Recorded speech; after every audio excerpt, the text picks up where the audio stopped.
Hættir sagna eru 6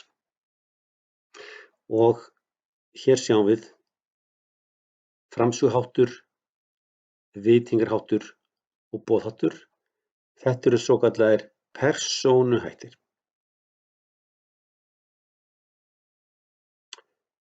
Síðan eru fallhættir, nafnháttur, lýskri háttur nútíðar og lýskri háttur þátíðar.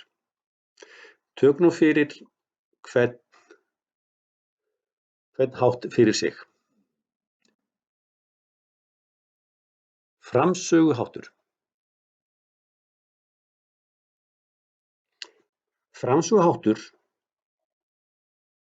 lætur í ljós beina fullyrðingu eða spurningu.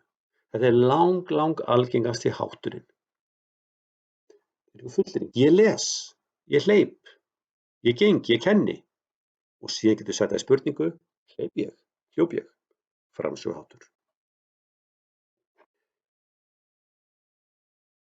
Næsti persónuháttur er viðtengingarháttur. Viðtengingarháttur heitir á öðrum tungumálum subjuntív eða subjunctive. Hann lætur í ljós eitthvað sem er hugsanlegt, kannski mögulegt. Í ensku eins og I would come, ég myndi koma.